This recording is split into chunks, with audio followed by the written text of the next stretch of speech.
This simple shift will help you get anything that you want in life. And this is a principle that I've used to be able to close sales while I'm selling over the phone.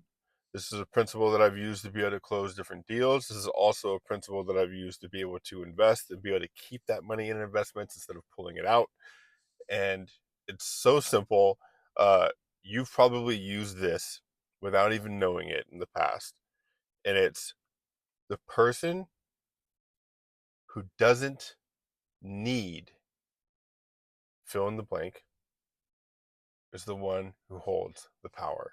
So the person who doesn't need the money, if you're in a business deal, or if you're looking to invest, or they hold the power. Or let's say that you are trying to find an ideal partner and you're dating and you're going on different dates. The person who doesn't need this date to turn into the relationship of a lifetime is the one who holds the power.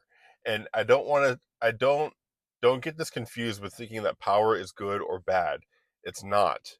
It's neutral. But the person who holds the power is the one who is detached from the results. The one who's detached from the results. And why is this important? And why does this help us get whatever it is that we really desire, that we're after? I want you to think about it. I've heard this analogy many times. Maybe you've heard this too, but it's like you go over to your friend's house. Let's say that you're going to go visit your friend, and your friend has this cat, right? And it's a really cool cat. You're like, oh, I love cats. As soon as you walk in, and you're like, hey, the cat's over there across the room. I'm gonna go pet the cat. I'm gonna go say hi to the cat. And you walk over, and you immediately like decide that, hey, cat, it's time for me to pet you. It's petting time. And the cat runs away. Most cats do this. Some cat, of course, there's outliers. Some cats are all about it. Our cat at home is like, if there's a human wanting to pet her, she's down, you know. But most cats are like, I don't even know, who are you, bro? I don't know you, and they walk away. And so the best way to be able to ensure that you can pet just a random cat is to make yourself available to pet them, but let it be their decision, right? So it's like you sit down, make some clicking noises at it, and you kind of like pat your lap a little bit, like, hey, and then they might come running over if it's their decision. But if you just go barge in their space trying to pet them, then they run away. And so this is a great example of this. It's like if you're detached from the result, if you're like, hey, yeah, I'll pet you if you want, but like, I don't care if, if you don't want me to, then they come running over and then you get to pet them. And how does this apply towards making money, right? So when I first started doing sales calls for my online business a couple years ago, like you can smell my desperation over the Zoom call, right? I'm like yeah, it's this much, and but hey, if that's too much for you, we can break it up into payment plans. Like I'm just like stumbling over my words, just a waterfall of bullshit garbage trying to get them to say yes. And there's like they're leaning back. I'm all leaned in, like, please just do this. And they're like, I don't know, I kind of want to just end the Zoom right now. And and so it wasn't until I and shifted my energy really into a very nonchalant, like, I don't care if you do the deal or not, um, that people started leaning in. I was more leaned back.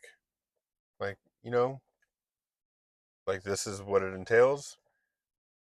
Then I shut up and stop talking because I really don't care that much. And then they ask more questions that they're asking questions to me now about the deal, which means they're leaned in. They're like, "Hey, tell me more about this." I'm like, "Yeah, sure." And then I tell them, I answer their question, and then I just shut up and I'm silent. And they ask another question, and then they're like, "Okay, when can we get started?" And I'm like, "What?" Well, here's how we start, and then they pay.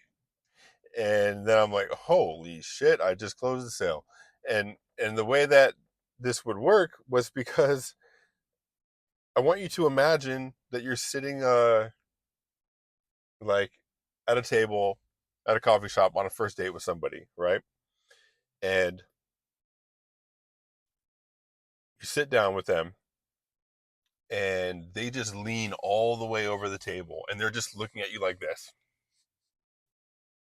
with their face all in your face. And you're just like, holy crap, I got to get out of here. And they're just asking question after question about you and about your life and about your family and your family history and whether you want to have kids and what marriage looks like, for you 5 years down the road. And you're just like, I just want to make sure that you're not crazy. I just met you on a dating app and like this is a lot. You're looking for the exit. You're trying to get out of there, right? It's because they're super leaned in. And whenever there's something like this going on, I want you to imagine like they're leaned in, so you're leaned out. And then, because it's weird if like they're leaned in and then you're leaned in too, it's like your faces are almost touching, you know. But all jokes aside, uh, being detached from the outcome is what this is really about. And I couldn't, when it comes to investing in stocks, high yield savings accounts, saving, I couldn't be successful with any of this in the past because I was so leaned in. I was like, I needed things to work and I needed them to work now. And because of that, I would put money in. And as soon as I saw that it would go up and that I made some money, I'm pulling it out because I'm like, I need to realize these gains. Or the opposite would happen. I would put money in and then the market would drop and I would go, oh no, I just lost like $30. I put a couple $100 in here the other day and now it's down to 170. Pull it out, abandon ship. And it's like, dude, if you're just detached from the outcome, you could let it sit in there and as the market grows over time, your money will grow. And guess what? Even when it's growing, just leave it there because that's for like 30 years down the road. That's a safety net for when you're old. That's what that's for. It's not for right now. And the only way to really be able to do this without constantly thinking about it and having it be in my head all the time is to be completely detached from the results. The person who does not need the outcome is the one who holds the power. So, the best tip that I can give, and I think the biggest takeaway, is to learn how to be the person who does not need the outcome. Even when, like, let's say that you're trying to get better at sales calls. Like, you would think that the person who doesn't need the outcome is the person who is closing sales all the time and they have money. Well, I had to become the person who doesn't need the outcome before closing the sales, which means it was a mental shift. It was an energetic shift inside of me and how I was showing up as a person before it became an external factor. Before it was like, well, I have money now, so I don't need to close sales.